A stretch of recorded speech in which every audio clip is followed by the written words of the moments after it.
Queridos irmãos, muito boa noite. Nós estamos aí hoje, dia 4 de novembro de 2012. Como a gente sempre lembra, já estamos chegando no final do ano, já estamos terminando esse ano.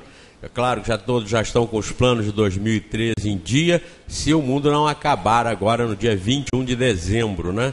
Tem uns torcendo para acabar, porque já estão com cartão de crédito estourado, estão com dívida em banco, já acham que não tem mais jeito, então é melhor o mundo acabar mesmo.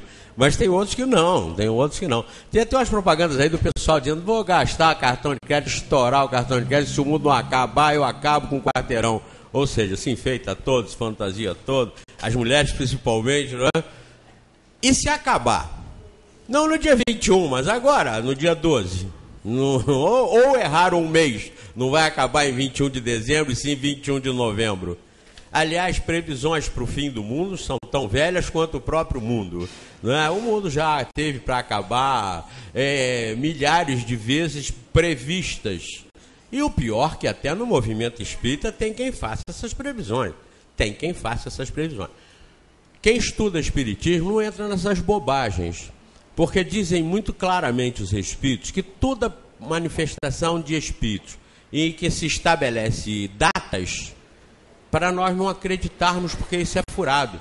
Porque os espíritos perdem a noção, eles não têm noção exata para transmitir datas, porque eles estão numa outra dimensão, e como essas previsões são previsões fantasiosas, é sempre coisa de charlatão, é sempre coisa de bobagem. Claro que se os maias fizeram o calendário até o dia 21 de dezembro de 2012, é porque eles não fizeram até 21 de dezembro de 2013, 2014, 2015. O nosso calendário vai terminar em 31 de dezembro de 2012. E se não tivesse planejado o outro, não significaria que o mundo fosse acabar. Mas nós temos que estar sempre preparados, porque o nosso mundo vai acabar para o dia que nós morremos, no dia que nós morremos. O pessoal que vai morrer até 21 de novembro agora, de dezembro, não precisa esperar chegar lá, porque vai morrer antes. Então, acabar mundo é uma coisa muito tola, muito sem propósito. Porque nós não somos cidadãos do mundo, nós somos cidadãos do universo. Se o planeta explodir, e daí? Qual é a dúvida? Você vai explodir junto com ele? O corpo vai, mas você não. Eu não. Nós somos inteligência. Que não pegamos fogo, que não sentimos frio, que não sentimos calor, que não somos destruídos. Então nós vamos continuar nós. Aí podemos até ver a poeira o planeta Terra inteirinha, ela virou poeira e tal, e nós estamos saindo para outros. A ciência, eu já disse aqui várias vezes, detecta, já tem mapeado, já tem nas estatísticas científicas, já tem catalogadas mais de 150 bilhões de galáxias. Eu até botei mais 25 por minha conta aqui, porque são 125 bilhões. Mas a essa altura já passaram de 150 bilhões, né, Magui? Não vai fazer muita diferença. Eu tá na revista, eu não sei se é Veja ou Super Interessante, que saiu agora essa semana, de ontem, que os Estados Unidos botou para funcionar um computador que faz 27 quatrilhões de cálculos por segundo. Vocês imaginam o que é isso? Não, claro que vocês não imaginam. Eu também não. A gente não tem noção. Você tem noção de 100 mil pessoas, é um Maracanã cheio. 200 mil, você imagina, são 2 Maracanãs. Depois você começa a perder 300, 500 mil, você já perdeu a noção. 1 milhão, você já não tem a menor ideia. Imagina 1 bilhão, 1 trilhão, 1 quatrilhão. Pois esse computador americano faz 27 quatrilhões de cálculos por segundo. Então, essa ação inteligente do homem, essa descoberta do homem, de universo, de quem nós somos, o que nós estamos fazendo aqui, isso é tudo muito importante para nós nos posicionarmos no infinito. Nós não somos destrutíveis. Então, se o mundo acabar, não acabar, se isso explodir, um dia vai explodir. Com nós ou sem nós aí, vai explodir, vai virar pó de novo e vai voltar. O universo é um ciclo evolutivo, permanente, constante, está sempre em transformação. A questão 41 do Livro dos Espíritos, Kardec pergunta aos Espíritos: um mundo perfeitamente formado pode acabar? Diz, sim, acaba. Tudo se transforma no processo da perfeição, do aperfeiçoamento, da evolução. Então nós não somos daqui, nós estamos aqui. Então se o planeta explodir e nós ficarmos de braço cruzado lá olhando a poeira, a poeira assentar, né? Nós vamos partir para outros mundos semelhantes. Como eu disse, nesses 70 septilhões de estrelas que os cientistas já detectaram nas galáxias que catalogaram, que eu falei em 150 bilhões, catalogaram em torno de 70 septilhões de estrelas. Vocês também não têm noção e eu também não. Só para dar um comparativo, é mais do que todos os grãos de areia do planeta Terra. Então já tiveram uma ideia? Já pensaram em contar as areias só da praia de perto lá do lugar, da casa que você fica em Rio das Ostras ou em Cabo Frio? Pois é, 70 septilhões são mais do que todos os grãos de areia do planeta. E eu uma vez falei isso aqui, tinha um rapaz aqui, parece que chamado Neymar. Ele fez um trabalho que eu tenho até hoje. Ele calculou quantos grãos de areia cabiam num caminhão. E ele é um cara pós-graduado em química, então ele soube o que fez. Ele me deu a amostra. Ele fez um painelzinho e ele colou um grão de areia de um determinado tamanho e colou um outro grão de areia de um determinado tamanho um pouco maior e fez os cálculos. Primeiro ele calculou por centímetro cúbico, depois ele calculou por metro cúbico e depois ele calculou por um caminhão de areia. Que era para a gente ter uma ideia e uma noção quando falava isso. Então 70 septilhões são mais do que todos os grãos de areia da Terra. E é isso que tem de estrelas. Cada estrela tem um conjunto de planetas, você multiplica então isso por várias vezes para chegar aos planetas. O que significa a Terra? Nada de especial, nós só estamos nela. Mas quando ela deixar de existir, nós vamos para outro. Qual é o problema? É isso que o espírita tem que conhecer e os outros não conhecem. Os outros não conhecem, porque a única religião que sustenta isso, argumenta isso e revela isso é a doutrina espírita, conforme está codificada por Allan Kardec. Então, é importante, vejam, isso não é uma religião qualquer. Isso não é uma religião que está dizendo aí, como eu ouvi ontem um sermão, em que o padre falou que está tudo no controle, Deus está no comando. Aí eu lembrei do mensalão, aí eu lembrei do Sandy nos Estados Unidos, aí eu lembrei de todas as tragédias porque o mundo está passando, a fome, a morte das criancinhas, os assassinatos em São Paulo, os assassinatos pelo mundo e o cara lá dizendo que Deus está no comando. Mas espera aí, que Deus é esse que está no comando? Me lembrou um camarada embriagado dirigindo um ônibus sem freio, descendo um morro cheio de criancinha. É o comando. Analisar isso, o mundo e Deus, sem o espiritismo, sem a reencarnação, sem isso que nós aprendemos aqui, que ensina, que os espíritos vieram ensinar, é julgar Deus um louco. Dirigindo um ônibus sem freio, descendo uma grande rampa, cheio de criancinha, fazendo tragédia em cima de tragédia. Então vejam, nós estamos aqui hoje, nesse domingo, dia 4 de novembro, para estudar a doutrina espírita, para aprender com o espiritismo. Nós todos aqui somos aprendizes. Nós aqui em cima que falamos ou que dirigimos, nós não somos sábios, nós não somos mestres, nós estamos estudando junto com vocês. E estamos aqui para apresentar, à luz do espiritismo, uma série de aspectos que cabe a cada um de vocês pensar, questionar, perguntar, aceitar ou não, pesquisar. Eu quero que todos vocês saiam sempre daqui filósofos, perguntando tudo, e teólogos, imaginando sobre Deus. Coloquem-se no lugar de Deus e vejam se vocês no lugar de Deus não estariam fazendo melhor. Estariam com certeza, à luz das religiões lá de fora. Agora, à luz do espiritismo, não. Nós todos somos aprendizes nessa grande escola que é o planeta Terra, nessa chance que nós estamos tendo. Passar pelo planeta, ter contato com a matéria, se escravizar a matéria, porque a matéria exerce muita influência sobre nós pela nossa inferioridade ainda, e nós saímos daqui melhores, mais inteligentes, mais intelectualizados e com um sentimento mais dominado. Com essa abertura, em nome de Deus, nós damos por iniciada a nossa reunião e passamos para o nosso irmão Washington Rodrigues, nome de locutor de rádio, né? Não é, Benítez? Boa noite a todos. Mais uma noite aqui estamos para aproveitar o nosso estudo, a nossa existência, para produzir bons pensamentos, produzir ideias e renovar cada vez mais. O nosso estudo de hoje, nós iremos abordar a alma, ou seja, o espírito encarnado em um corpo. E iremos aqui fazer algumas pesquisas no Livro dos Espíritos, em algumas questões, fazer algumas conexões importantes para nós termos cada vez mais, não só o entendimento, o conhecimento, mas a certeza, ter o contato, além da imaginação, além do pensar do teórico, mas cada vez mais do prático. O quanto é importante o entendimento nosso, do espírito estando encarnado. Eu fiz aqui um desenho, aqui um bonequinho simples, não sou bom de desenhar, e aqui representando o corpo humano.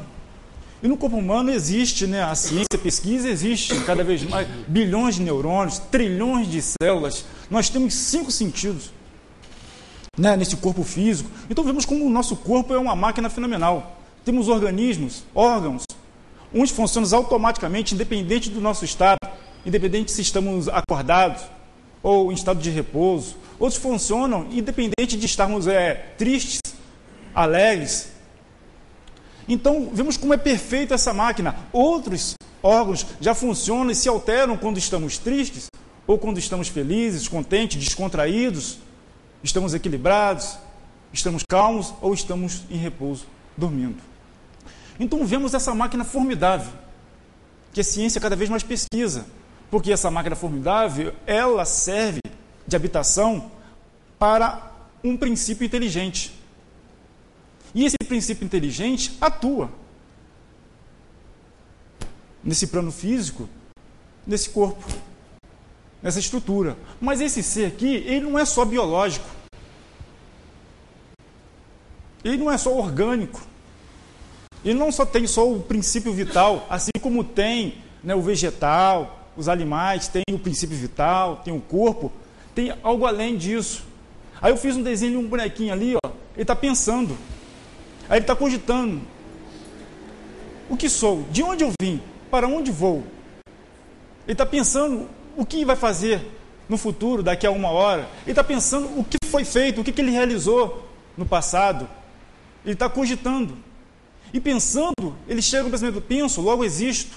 Então observamos a diferença nossa dos seres vegetais, dos animais. Nós existimos, nós temos a existência. E essa existência, esse entendimento é fundamental para percebermos que a nossa existência, nós agregamos com o nosso livre-arbítrio, com as nossas decisões, ou com o nosso imobilismo, agregamos valores. E esses valores, eles são somados, eles vão servindo para cada vez mais tomarmos as nossas atitudes, tomarmos as nossas direções, escolhermos. E isso é importante, que nos diferencia muito bem a questão de vida. Viver a vida e existir, curtir a vida, são coisas diferentes. Que nós, além de viver a vida, a existência, estarmos vivos, um corpo vivo, em perfeito funcionamento, nós existimos e utilizamos esse instrumento, esta ferramenta, para o nosso desenvolvimento. Para cada vez mais despertarmos as nossas percepções. E percepções essas que vão além dos 5 sentidos que o corpo nos permite. Outras percepções, mas é através do que? Do exercício, do agir, do pensar, do se colocar em direção ao futuro, no processo interdimensional, porque nós observamos, mesmo estando nós encarnados, a alma em um corpo encarnados, nós continuamos ainda ligados a um plano espiritual. Quando o nosso corpo está em repouso, não ficamos ali junto, dormindo, parado. Não. Essa alma se emancipa. Ela tem contato em outro plano espiritual.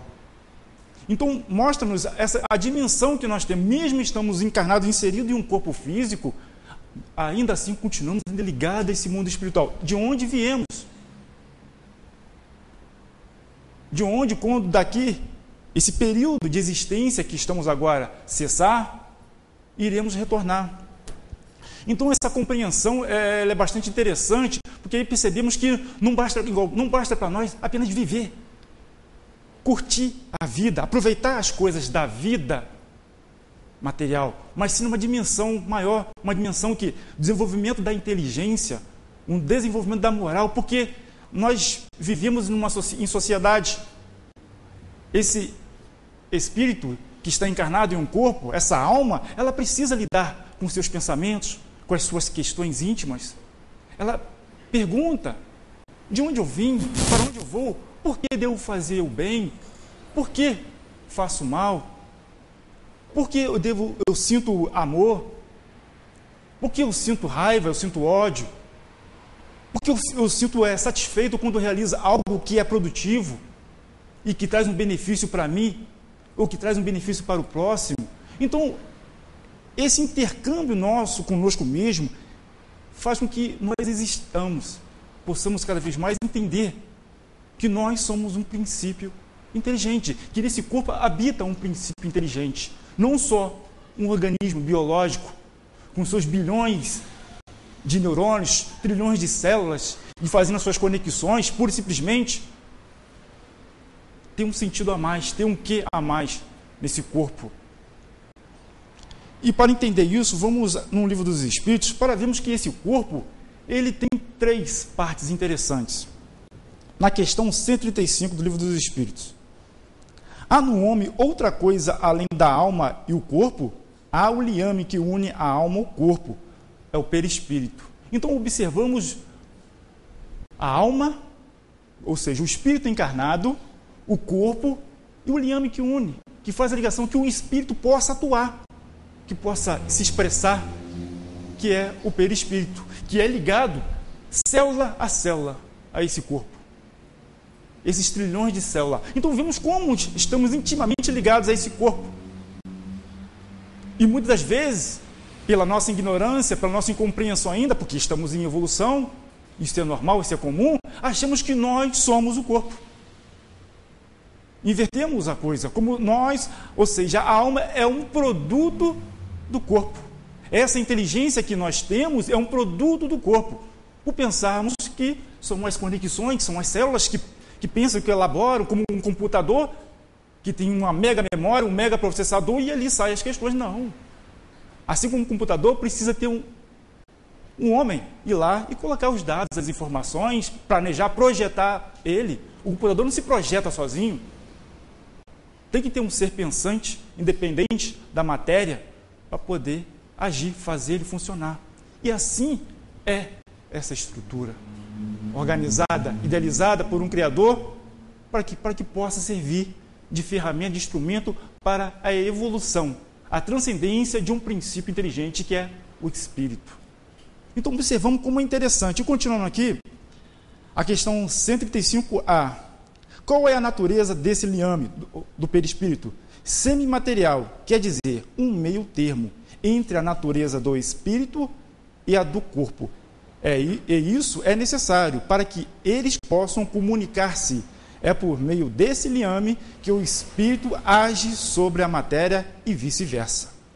O homem é assim formado de 3 partes essenciais. Primeiro, o corpo, ou ser material, semelhante a dos animais e animado pelo mesmo princípio vital. A alma, espírito encarnado, do qual o corpo é a habitação. E o perispírito, princípio intermediário, substância semimaterial, que serve de primeiro envoltório ao espírito e une a alma ao corpo. Tais são, no fruto, a semente, a polpa e a casca. E observamos como a interferência falou aqui, ou seja, nós somos influenciados por esse corpo e nós agimos por esse corpo. Então veja como o nosso trabalho de conhecimento, de percepção das coisas é importante para não deixarmos sermos influenciados pelas coisas, porque vimos que é de mão dupla, ser influenciado pelos sentidos e nesse sentido, dessa influenciação, e pelos prazeres da vida, pelos gozos, que faz com que a alma fique cada vez mais o quê? Tolhida, agarrada, grosseira pelas sensações físicas, materiais que vêm por meio do corpo, das sensações do corpo, porque nós temos os sentidos e é um meio de entrada de sensações ao qual nos vemos muitas vezes presos, agarrados, ancorados e sentidos. como acontece muitas vezes ao perdermos um membro, e esse membro nós ficamos desorganizados, psicologicamente desequilibrados, por a falta de um dedo, por uma prensa, cortou, e isso nos causa um transtorno, nos causa um engavetamento do nosso sentimento e ficarmos presos numa tristeza, numa angústia e isolarmos do mundo. Pela sensação, pelo valor que damos ao membro que foi perdido. Então vemos como temos que ter o equilíbrio e a percepção real, a dimensão real do que é importante, do que tem valor, do que é útil e como podemos superar certas limitações, que muitas vezes as limitações nos fazem superar. E às vezes tudo direitinho organizado, está tudo bem, para que desenvolver? Para que crescer? Mas como somos tocados por alguma situação ou pelo nosso ímpeto de querer crescer, querer melhorar, querer ampliar nosso conhecimento, ampliar a nossa visão, ampliar e melhorar o nosso ambiente físico, assim como fazemos em nossa casa. Vamos pintar, final de ano, vamos pintar nossa casa, vamos melhorar. Nós não temos esse sentimento, como se pintarmos a casa vai ficar tudo bonito, mas nós queremos expressar isso, e expressamos isso através das paredes, mas temos que expressar também essa pintura dentro do nosso ânimo, do nosso ímpeto, da nossa vontade de clarear, de melhorar, de ampliar. Então vemos como é de mão dupla essa relação, e o perispírito causa essa ligação nossa, dá essa sensibilidade a nós, de fora para dentro e de dentro para fora. Mas observando aqui, vimos também que existe um materialismo, né? O entendimento, a percepção materialista. Não pode ser. É tudo biológico. São as células que se organizam, são os neurônios, são as percepções, é o coração, é o batimento, é tudo isso. Não existe.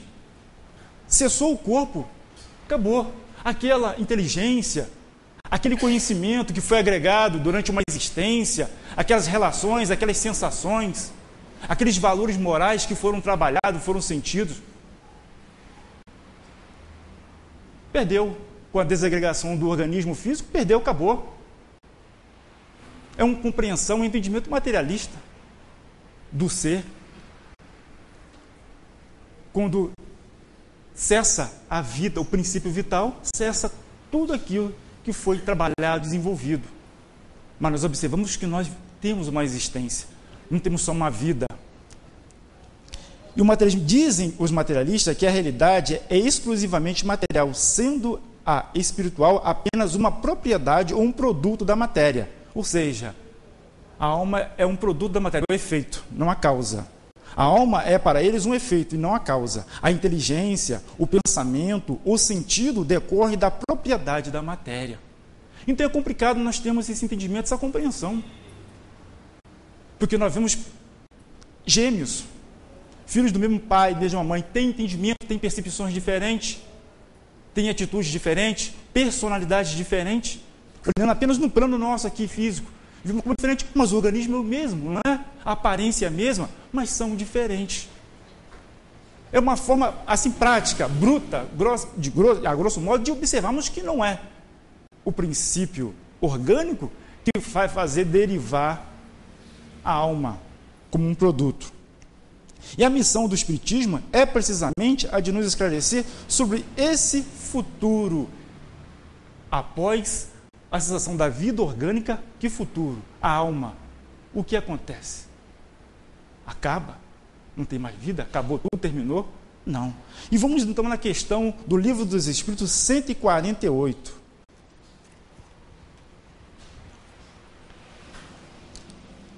Na questão 148, que está no terceiro capítulo, falando sobre materialismo, está assim. A pergunta, não é estranho que o materialismo seja uma consequência de estudos que deveriam, ao contrário, mostrar ao homem a superioridade da inteligência que governa o mundo? Deve-se concluir que esses estudos são perigosos? Responde, não é verdade que o materialismo seja uma consequência desses estudos. É o homem que deles tira uma falsa consequência, pois ele pode abusar de tudo, mesmo das melhores coisas. Nada, aliás, os apavora mais do que eles se permitem aparentar. E os espíritos fortes são quase sempre mais fanfarrões do que valentes. A maioria a maior parte deles são materialistas porque não dispõem de nada para preencher o vazio. Diante desse abismo que se abre ante eles, mostrar-lhes uma tábua de salvação e a que eles se agarrarão ansiosamente. Aí tem aqui um esclarecimento. Por uma aberração da inteligência, há pessoas que não veem nos seres orgânicos nada mais que a ação da matéria, e a esta atribuem todos os nossos atos. Não veem no corpo humano senão a máquina elétrica. Não estudaram o mecanismo da vida senão no funcionamento dos órgãos. Viram-na extinguir-se muitas vezes pela ruptura de um fio e nada mais perceberam além desse fio. Procuraram descobrir o que restava e, como não encontraram mais do que a matéria inerte, não viram a alma escapar-se e nem puderam pegá-la. Concluíram que tudo estava nas propriedades da matéria e que, portanto, após a morte, o pensamento se reduz ao nada. Triste consequência. Se assim fosse, por que então o bem e o mal não teriam sentido? O homem estaria certo ao não pensar senão em si mesmo e ao colocar acima de tudo a satisfação dos prazeres materiais? Os laços sociais estariam rompidos e os mais santos afetos destruídos para sempre? Felizmente, essas ideias estão longe de ser generalizadas. Pode-se mesmo dizer que estão muito circunscritas, não constituindo mais do que opiniões individuais, porque em parte alguma foram erigidas em doutrina. Uma sociedade fundada sobre essa base traria em si mesma os germes da dissolução, e os membros se despedaçariam entre si, como animais ferozes. O homem tem instintivamente a convicção de que tudo não se acaba para ele com a vida. Tem horror ao nada, e é em vão que se obstina contra a ideia da vida futura. E quando chega o momento supremo, são poucos os que não perguntam o que deles vai ser, porque a ideia de deixar a vida para sempre tem qualquer coisa de pungente. Quem poderia, com efeito, encarar com indiferença uma separação absoluta e eterna de tudo o que ama? Quem poderia ver, sem terror, abrir-se à sua frente o imenso abismo do nada, pronto a tragar para sempre todas as nossas faculdades, todas as nossas esperanças, e ao mesmo tempo dizer: qual? Depois de mim, nada, nada, nada mais que o nada. Tudo se apagará da memória dos que sobreviveram a mim. Dentro, em breve, nenhum traço haverá de minha passagem pela terra. O bem mesmo que eu fiz será esquecido pelos ingratos a quem servi, e nada para compensar tudo isso, nenhuma perspectiva, a não ser a do meu corpo desavorado pelos vermes. Este quadro não tem qualquer coisa de horroroso e de gracial? A religião nos ensina que não pode ser assim, e a razão o confirma, mas uma existência futura, vaga e indefinida, nada tem que satisfaça a nosso amor do positivo. E é isso que, para muitos, engendra a dúvida. Esta está certo que tenhamos uma alma, mas o que é a nossa alma? Tem ela uma forma, alguma aparência? É um ser limitado ou indefinido? Dizem alguns que é um sopro de Deus, outros que é uma centelha, outros uma parte do grande todo, o princípio da vida e da inteligência. Mas o que é tudo isso? Mas o que tudo isso nos oferece? Que nos importa ter uma alma se depois da morte ela se confunde com a imensidade, como as gotas d'água no oceano? Como as gotas d'água no oceano, a perda da nossa individualidade não é para nós o mesmo que o nada? Disse ainda que ela é material, mas uma coisa imaterial não pode ter proporções indefinidas, e para nós equivale ao nada. A religião nos ensina também que seremos felizes ou desgraçados, segundo o bem ou mal que tenhamos feito. Mas qual é esse bem que nos espera no seio de Deus? É uma beatitude, uma contemplação eterna, sem outra ocupação que a de cantar louvores ao Criador? As chamas do inferno são uma realidade ou apenas um símbolo? A própria igreja as compreende nesse último sentido. Mas então, que sofrimentos são esses? Onde se encontra o lugar de suplício? Em uma palavra, o que se faz e o que se vê nesse mundo que nos espera a todos. Ninguém costuma se dizer, voltou de lá para nos dar conta do que existe. Isto, porém, é um erro, e a missão do Espiritismo é precisamente a de nos esclarecer sobre esse futuro, a de nos fazer, até certo ponto, vê-lo e tocá-lo, não mais pelo raciocínio, mas através dos fatos. Graças às comunicações espíritas, isto não é mais uma presunção, uma probabilidade sobre a qual cada um pinta à vontade, que os poetas embelezam com suas ficções ou enfeitam de imagens alegóricas que nos seduzem. É a realidade que nos mostra a sua face, porque são os próprios seres de além-túmulo que nos vêm contar a sua situação, dizer-nos o que fazem, permitir-nos assistir, por assim dizer, a todas as peripécias da sua nova vida. É por esse meio nos mostram a sorte inevitável está reservada, segundo os nossos méritos ou os nossos delitos. Há nisso alguma coisa de antirreligioso? Bem pelo contrário, pois os incrédulos aí encontram a fé e os tíbios uma renovação do fervor e da confiança. O Espiritismo é o mais poderoso auxiliar da religião, e se assim acontece é porque Deus o permite, e o permite para reanimar as nossas esperanças vacilantes e nos conduzir ao caminho do bem pelas perspectivas do futuro.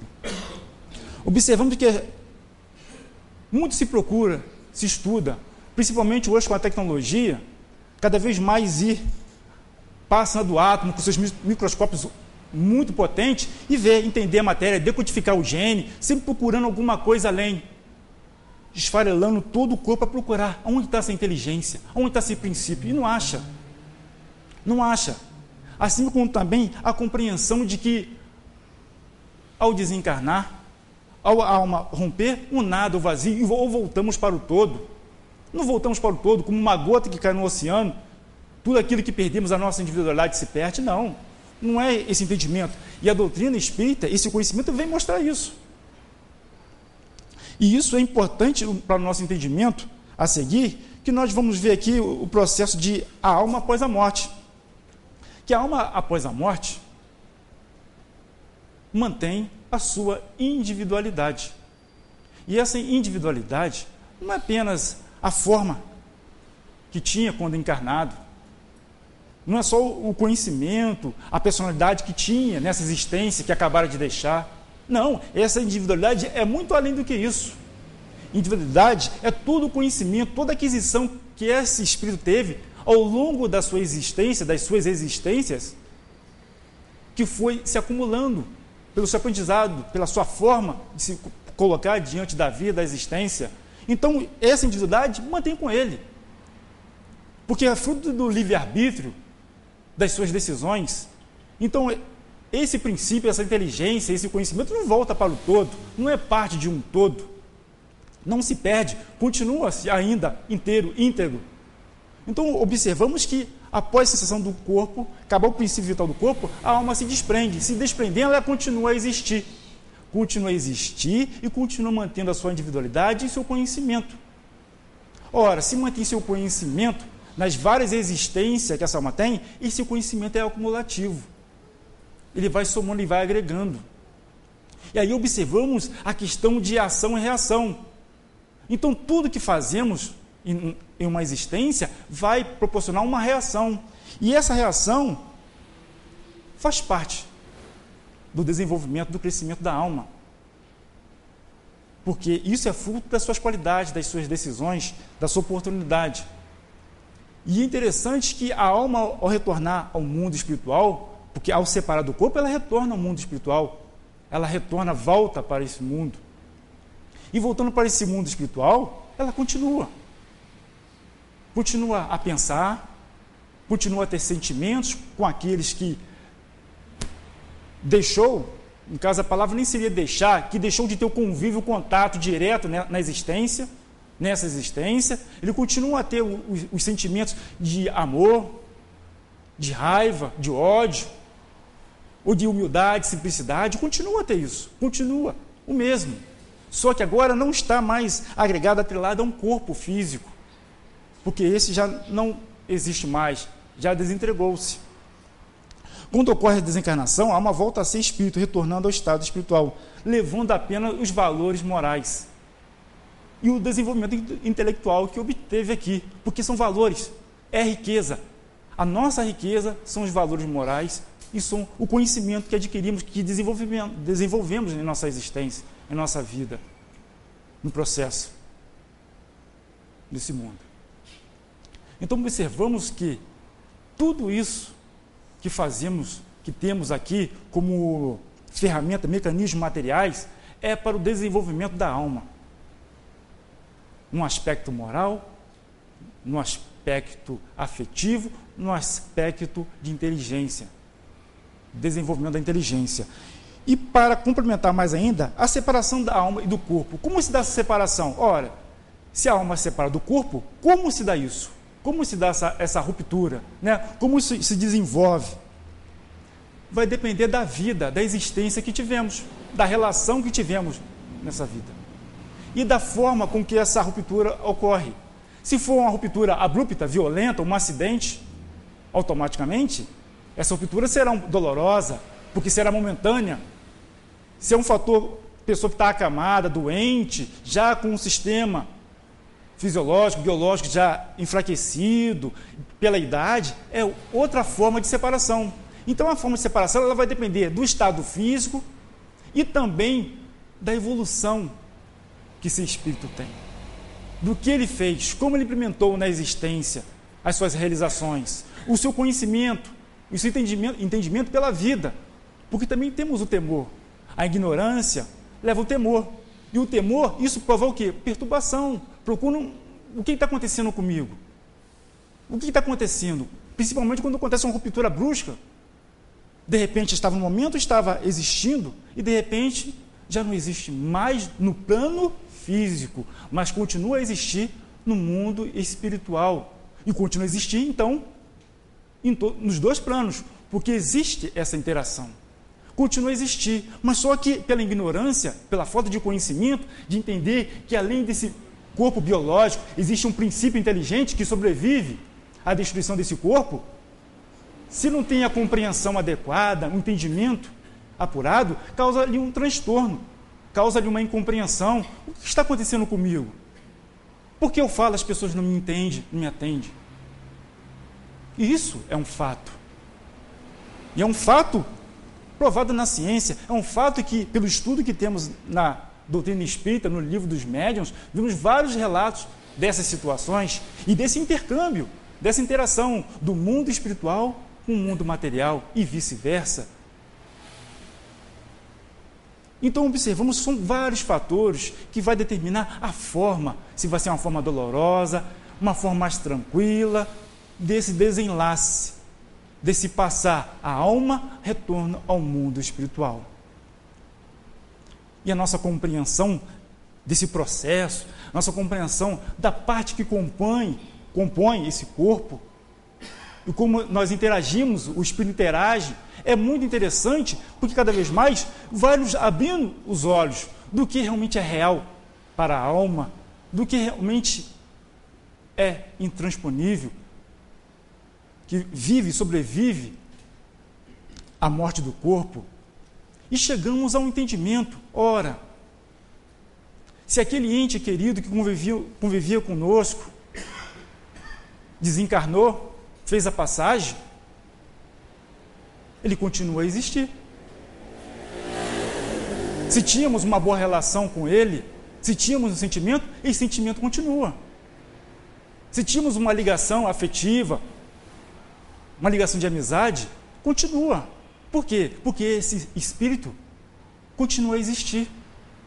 Aquele corpo que ele habitava parou de funcionar. Mas a alma que ali habitava e que ali desenvolvia a sua transcendência, procurava se melhorar, aperfeiçoar, procurava lidar no dia a dia com as situações que às vezes tinha conflito, às vezes tinha tempos de paz. Aquele corpo deixou de existir, mas aquele espírito continua ainda a existir. Mas ele continua a existir não num local estático, não encarcerado em uma urna, em uma matéria, no volume material. Não, ele continua a existir em um mundo espiritual, aonde ele está livre desse corpo carnal. Não depende mais do corpo para se movimentar, não precisa mais de se alimentar, porque o alimento que nós ingerimos não é para a alma. O alimento físico não é para a alma, é para o corpo. É para o corpo estar sadio, para o corpo poder estar em movimento e a alma atuar sobre esse corpo. Não precisa mais. No mundo espiritual, essa alma não precisa, esse espírito não precisa mais de alimento físico. O alimento que ele precisa é o amor, é a prece que fazemos, é a sinceridade, é a fraternidade, as ligações afetivas, as situações que devemos resolver também, que são coisas que nos prendem, nos ligam. Muitas situações que devemos resolver com o outro, que deixamos de falar, isso nos ligam. Continua ligado ainda a esse ente que partiu, a esse amigo que partiu, a esse conhecido que partiu, que fazia parte da nossa vida, do nosso dia a dia, que víamos, que falávamos, conversávamos, sorríamos, mas que não existe mais fisicamente, mas continua ainda a existir no mundo espiritual. Continua a existir, mas eu não vejo, eu não sinto, realmente, esses nossos 5 sentidos não vai dar a propriedade adequada para sentirmos. Outros tipos de sentidos irá nos permitir. E como eu falei anteriormente, mesmo nós estamos encarnados, a alma encarnada, ela continua ligada ao mundo espiritual. Quando o corpo repousa, a alma não fica ali sentada esperando o corpo começar a se levantar ou o relógio tocar para a alma, deixa eu voltar de novo. Não. Então, como pensarmos, então, quando há a separação da alma do corpo, a alma continuar presa ao corpo, num lugar circunscrito, esperando algo? Ou esperarmos de nós irmos lá visitar, fazermos lá a nossa prece, lá dar os nossos respeitos, conversar? Não. Aí nós percebemos que não está circunscrito. Em qualquer lugar que estejamos, se nós entrarmos em prece, ou um bom pensamento, que é uma prece, aquela alma, aquele espírito, irá receber essas vibrações. Para ele será um bálsamo, será uma lembrança, porque a lembrança que temos dos entes queridos não é lembrança do passado. Ele não vive em nossa memória. Fulano vive na nossa memória. Não, ele vive, ele tem individualidade, ele existe, ele sobrevive à morte do corpo. Ele continua a agir, continua a desenvolver. Então a nossa lembrança, nossa vibração, nosso pensamento chega até ele, e vice-versa. Então vemos que não acabou. O que acabou foi esse momento de ver, de se tocar, mas continua a existir. E muitas vezes teríamos ainda contato com esses entes queridos. Então percebemos como é dinâmico esse universo. Hoje estamos encarnados, daqui mais à frente poderemos desencarnar, mas nada acabou. O que acabou foi esse momento, essa existência nesse estágio com as pessoas que aqui estão, se encontram ao nosso redor. Mas nada nos diz ou nos contradiz que amanhã, em outra existência, estaremos com os mesmos, desenvolvendo, aprendendo, crescendo e com outros mais. Porque a nossa família espiritual, a nossa família real, ela está além da nossa família material. A nossa família material representa poucos de todos aqueles, de uma grande família que existe. Porque nós nos ligamos a várias pessoas. Então é importante entendermos isso e lembrar, quando tivermos que lembrar, não vamos mais falar, lembrar dos mortos. Quem está morto? Quem morreu? Quem morreu foi o corpo. Deixou de funcionar. Mas aquela alma, aquele ser que habitava, aquela alma dava vida, dava alegria, falava, discutia, não sei o quê, mas era uma pessoa, fazia parte do convívio. Continua a existir, continua a viver. E isso para nós é ótimo, é bom termos já esse entendimento, porque quando chegar a nossa hora, nós teremos uma forma maior de entender o que está acontecendo, desse fenômeno natural que é a morte, e desse fenômeno natural que é a existência em um plano espiritual. Isso para nós é um conforto, é um consolo, mas também é uma responsabilidade para nós, para a nossa vida, para a nossa existência. Porque nós existiremos, continuaremos a existir, mesmo com a ruptura desse corpo. Então a responsabilidade aumenta porque toda a nossa ação, todas as nossas decisões e todo o nosso crescimento, será mérito nosso. Então, se podemos cada vez mais entender isso e agir com isso nesse plano material, ótimo para nós, porque cada vez mais estaremos desapegados e não se achando que nós fazemos parte desse corpo, mas esse corpo faz parte para nós utilizarmos como uma ferramenta de crescimento e que nada termina com o corpo. A alma continua a sobreviver e a existir, independente, e mantém a sua individualidade. Uma boa noite a todos e que possamos cada vez mais pensar não só nos nossos entes queridos que desencarnaram, mas também aqueles que continuam ainda a existir nesse mundo, que estão longe, que estão em outro município, em outro país, em outro lugar, que as nossas preces, a nossa oração, nosso desejo de bem possa ir, não só pelo telefone que pegamos e ligamos para falar, mas a nossa vibração. Tomara que dê certo, tomara que faça isso, torcer. Que torçamos também para as pessoas que estão ao nosso lado, para que possam conseguir vencer as suas dificuldades, que possam superar as suas dificuldades e que possam fortalecer as coisas que fazem bem, que dá alegria, que dá paz em todo momento, a todo instante. Uma boa noite a todos e uma boa semana. Bem, queridos, como nós vimos aí, inclusive ele fez a citação do Livro dos Espíritos, muito clara, para nós meditarmos, analisarmos e nos posicionarmos nisso. Nós não somos um corpo, nós estamos num corpo. E como foi muito bem explanado, quando esse corpo deixa de dar condições de nós atuarmos sobre ele, nós estamos fora do corpo. Ou vocês querem ser destruídos quando o corpo morrer? Querem? Ninguém quer, né? Pois bem. Tem gente que tem dúvida, né? Acha que é melhor querer sim, porque tem gente que se julga tão infeliz que era melhor morrer junto com o corpo. Cara pálida, diziam os índios lá para os americanos. Nós não estamos aí para isso. Nada é destruído no universo. A ciência chegou a uma conclusão muito clara. Foi um tal de Lavoisier que fez isso no terceiro enunciado da sua lei. Ele disse que na natureza nada se cria, nada se perde, tudo se transforma. A doutrina espírita é uma confirmação, vem confirmar esse princípio. Tudo que existe já está criado por Deus. Nada se destrói, se desaparece, nada deixa de existir, mas tudo se transforma. Então nós estamos no processo de transformação. Não adianta querer se destruir, querer fugir das dívidas que arrumou ou das encrencas que arranjou na vida. Eu quero me livrar disso. Então se mata, se queima, não adianta. Os Espíritos vieram esclarecer isso. Não adianta. Não queiram fugir. Uma vez existentes, nós somos indestrutíveis. E nós temos um destino, como toda a criação, que é o da perfeição, que significa felicidade, que significa o domínio completo, absoluto de si próprio e de todas as forças do universo, porque nós somos inteligência, nós somos criados à imagem e semelhança de Deus, porque Deus é a inteligência suprema. Nós somos a inteligência no comando em desenvolvimento, em aprendizado. Olha que legal, olha a semelhança aí. Então não tomem essa vida, não tomemos a vida como o exemplo primeiro e último do que nos está reservado. Nada. Aqui nós estamos cheios de problemas. Normalmente, ninguém aqui está sem problemas, porque esse não é um planeta para não ter problemas. É como nas escolas, todos estão em provas, todos vão ter que passar pelas provas. Não adianta falar, não, mas eu estou estudando, não, mas vai passar pelas provas. Vai ser testado para ver se está aprendendo, se está se capacitando. Nós estamos aí no pleno Enem. Para quê? Para testar a capacitação da moçada.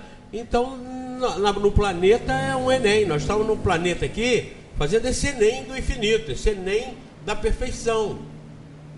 Vejam, é simples entender isso à luz de um Deus criador perfeito, justo, bondoso, fraterno, amoroso para todos nós. Deus é melhor do que nossos pais, nossas mães, que nos querem sempre o bem. Então Deus também nos quer o bem, mas nos quer o bem pela voz das igrejas. Venham para cá que vocês estão no céu, venham para cá que vocês estão isso, venham para cá que vocês estão aquilo. Fala, Deus no comando, não é? Como eu vi uma pregação hoje e como eu ouvi uma outra pregação ontem. As igrejas estão precisando muito de dinheiro.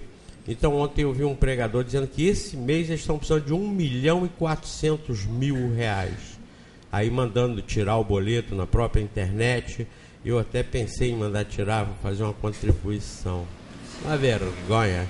E dizendo mais, que esse mês eles precisam de R$1.400.000.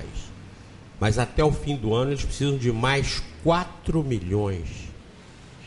E vocês podem baixar o boleto para a obra de Deus.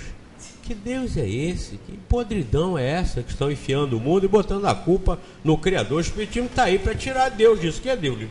O Espiritismo está aí para tirar Deus disso. E tirar a gente desse atoleiro. Desse atoleiro. Agora, por que a gente se enfia no atoleiro?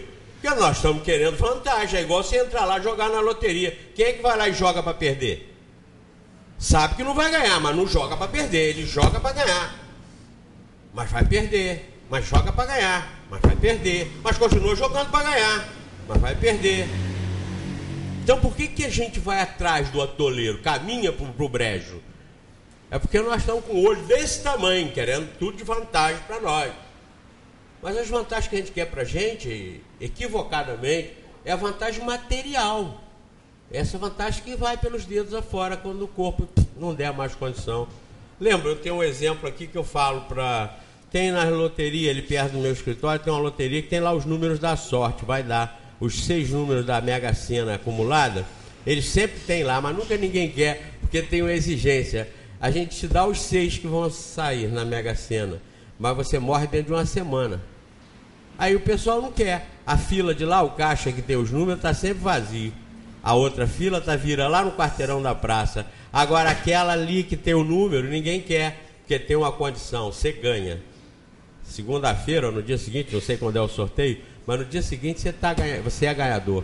Recebe, botam lá na sua conta, mas você vai ter 7 dias de vida. Ninguém quer. Por quê? Porque o que adianta você estar na Mega Sena sozinho e morrer uma semana depois? Ninguém quer.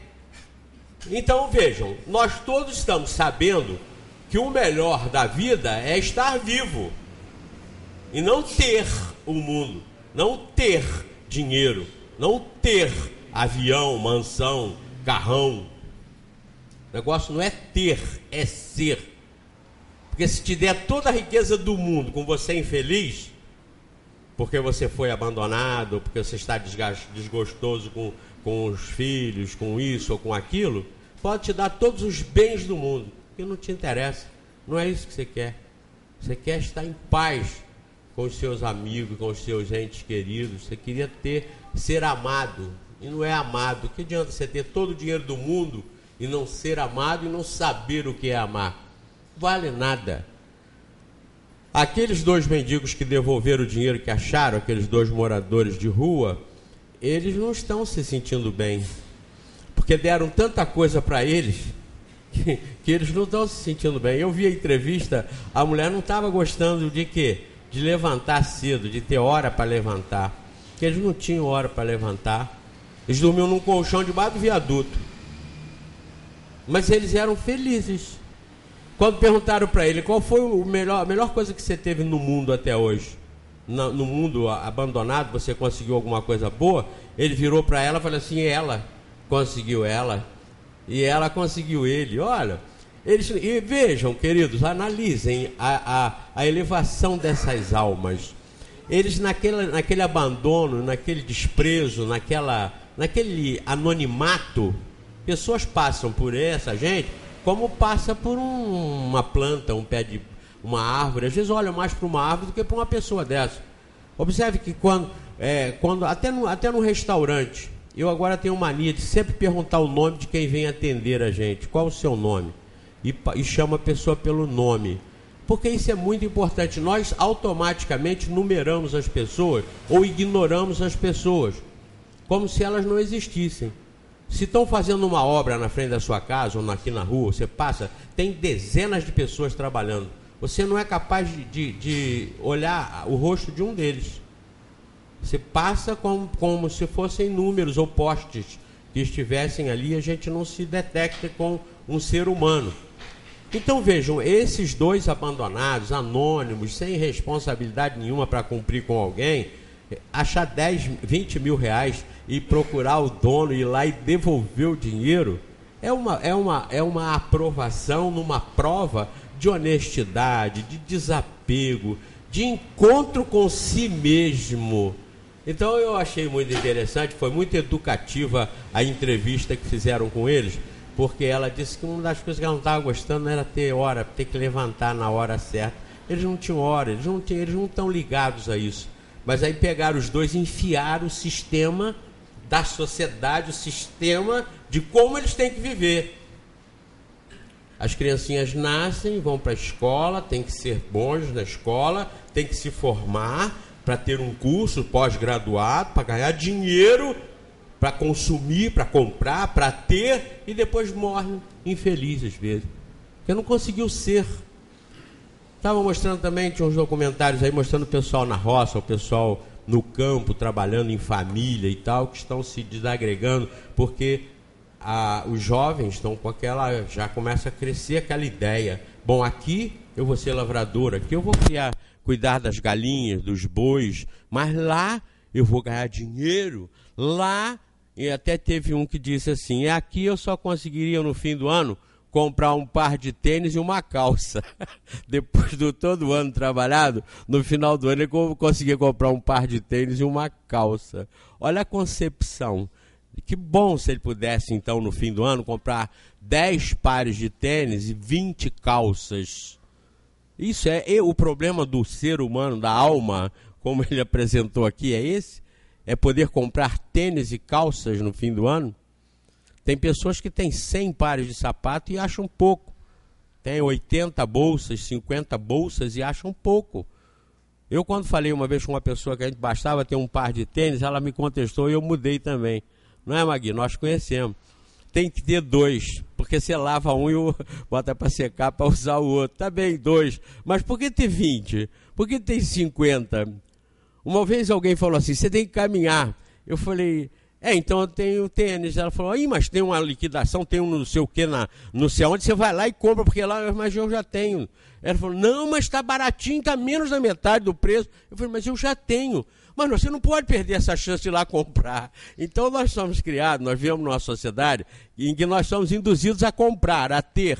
Nós temos que estudar muito para ser inteligente, ganhar muito dinheiro, para poder consumir muito, para poder gastar muito. E para poder ter muito. Mas olha, isso tudo que a religião ensina, esvazia, está sendo esvaziado com esse sistema ao contrário do que a gente vive. As pessoas que moram nesses lugares mais miseráveis do planeta, vocês vejam, observem sempre isso, não esqueçam de mim quando vocês assistirem aquilo. Vocês vão ver aquelas criancinhas miseráveis, não tem roupa para vestir, mas estão todo mundo sorrindo, todo mundo brincando. Puxa um carrinho de lata, uma lata, sai puxando a lata pelo quintal, pela aquela seca fora, todo mundo rindo, a molecadinha toda correndo atrás, faz aquelas brincadeiras de chuchu, enfia um palito no chuchu e vira um boi. Feliz da vida, feliz da vida. A felicidade não está no que a gente tem, ela vai estar no que a gente vai ser. E para ser, nós temos que nos conhecer. E o Espiritismo está aí, dando lições e mais lições, para nós nos conhecermos, para nós sermos felizes, não é isso que nós queremos? Nós queremos ser felizes, nós queremos ter paz. Então nós primeiro precisamos fazer em nós mesmos.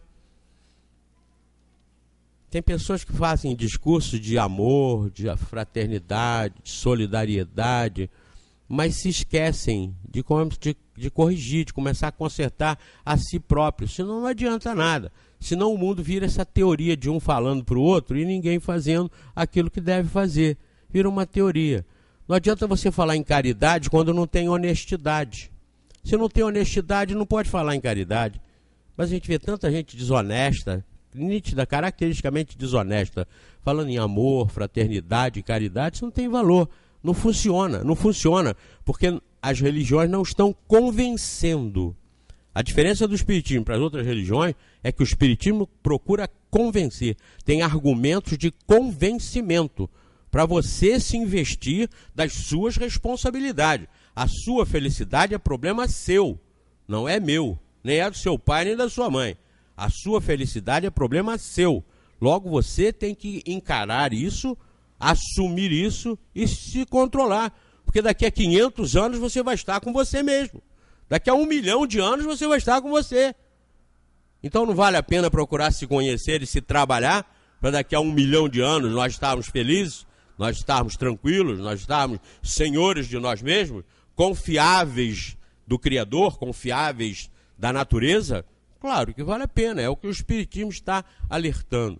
E é o que a palestra do Washington versa sobre essa independência do espírito e do corpo. Dependência enquanto estamos encarnados, vamos cuidar dele, mas não somos o corpo, nem vamos estar na tumba.